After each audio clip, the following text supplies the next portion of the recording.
that this is a race issue, but it's also an issue that this country has been grappling with for centuries. And we need to understand that even before the United States was formed, law gave white people the power to kill people of African descent and Native Americans with impunity. There was a law that there would be no felony conviction following the killing of a person of African descent. All right, brothers and sisters, welcome to the African Times, and I'm Thomas. You just heard our good sister give you a little bit of snippet of information about why this police officer killed this black woman. Listen to the rest of the video, and then we'll talk about it in a moment. Professor Gloria Brown Marshall from the John Jay College of Criminal Justice in New York. So we just saw body cam footage of this latest killing, and to be frank, it is some of the most shocking I've ever seen. What exactly, if anything, can we learn from it?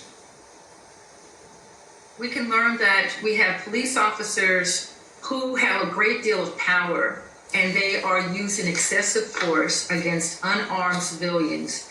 Yes, she had a pot of boiling water. He told her to go to the stove to pick up the pot.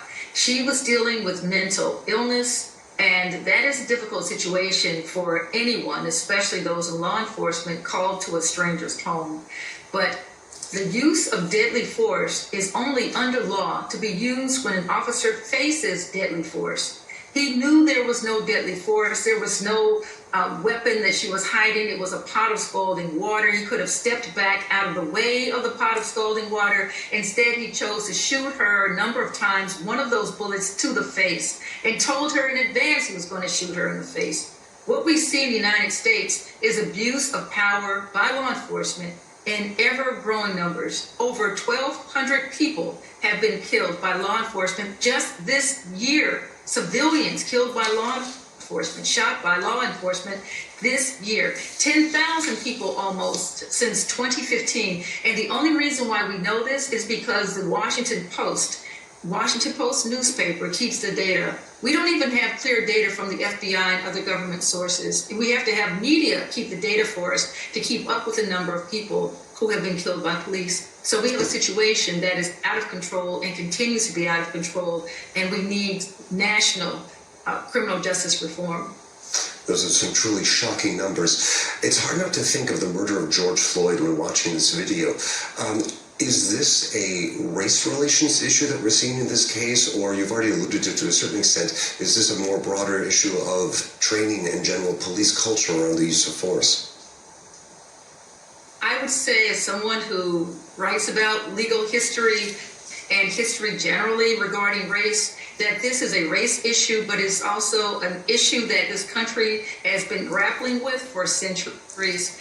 And we need to understand that even before the United States was formed, law gave white people the power to kill people of African descent and Native Americans with impunity. There was a law that there would be no felony conviction following the killing of a person of African descent. This was a law from the 1600s. And so we have been living century after century with the ability of white people to kill people of color with impunity. And then on top of that, we have law enforcement that sometimes we're not even sure what their racial mindset is, but they seem to find a restraint when it comes to whites with mental illness, when it comes to whites who are armed, and yet when it comes to people of color, in particular African Americans, they fire and fear for their lives. They fire their weapons with impunity and fear for their lives. And so we have to say that there's a race-based component to this. We also have to say that it's not just training.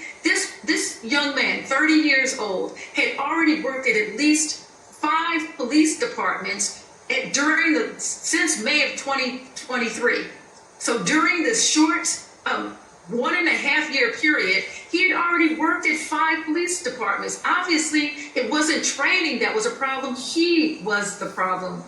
So we have race issues. We have people who are going from department to department with their own racial bias, and they're able to play out their racial bias. I think the last component is the fact that prosecutors are not prosecuting as often as they should. In this case, we have a prosecutor who's actually asked for an indictment, received the indictment of this man. He is charged with first-degree murder and aggravated assault. Unfortunately, first-degree murder is so difficult to prove. So that's even laughable. I would say laughable because first-degree murder says there has to be intent to the crime. So we're probably going to see a trial in which he's found not guilty of first-degree murder, and then perhaps is found guilty to a far lesser charge. So the criminal justice system is at fault as well, and that's the third component that most people aren't looking at. Well, it sounds like, based on what you're saying, that we're looking at a complete failure of oversight in the American justice system. So, if I may ask, how can that be reformed to ensure that these type of incidents stop happening or become much more rare? Well, as you mentioned, the murder of George Floyd in May of 2020 triggered a lot of protests. It also triggered legislation. That's why they were wearing body cameras, because of the protests that had taken place in this country. And also the legislation that was proposed, the George Floyd Justice and Policing Act, which would have national criminal justice reform. That legislation, or proposed legislation, is languishing in Congress. That's one thing that I think the general public is going to ask of whoever the next president of the United States is, especially if it's Kamala Harris, a woman of color, that she make sure that that legislation is passed, that she does everything in her power to pass legislation that reforms our criminal justice system. But we also have to put pressure on our prosecutors. As I said, in this one case, and in George Floyd, there was a special prosecutor brought in, but there are 1,200 cases. Where are the prosecutors in those cases across the country? So we must have pressure on our prosecutors to actually do their jobs as readily as they would prosecute someone who's a civilian who would commit the same crime against another civilian. We have to have them prosecute the police who are so often killing unarmed civilians with impunity, and prosecutors doing nothing about it, not even seeking indictments, let alone bringing charges and cases against these people. Then the last point I have to make, when there is a civil case brought, that civil case, that's not criminal. Nothing comes out of the pocket of the police officer. In a civil case, taxpayer money pays the victim's family in a case of police-involved civilian shooting when it's found that the person's rights were violated. Not the police officer's paycheck, it's the taxpayer's paycheck. So we have to have a way that sends a message to police officers they cannot commit these crimes with impunity, and prosecutors must do their jobs. All right, I'm afraid we're going to have to leave it there. That was law professor Gloria Brown Marshall from the John Jay College of Criminal Justice in New York. Thank you very much for speaking with us. All right, what you just heard is an explanation as to why these things have happened and continue to happen and will continue to happen. This is something that's cultural. This is something that this is not going to change. It's not a training issue. We're going to go into the issues about training in another video, but what you're seeing, this is not training. This is something that these people are doing. They understand what they're doing. They hire each other. They are looking for these individuals who behave in this way. They are encouraging this behavior. Not only are they encouraging this behavior, but they also, when an individual is caught, as this guy was on video, the individual is caught, everybody sees it, they're aware of it. This individual is usually given a job later on in another institution to continue to do these things. All right, we're going to keep bringing you this kind of information. This is just this one sister, but there are many, many, many others who are telling the truth about this behavior. Continue to watch, like, share, and share this video with everybody you know so that you understand what's happening.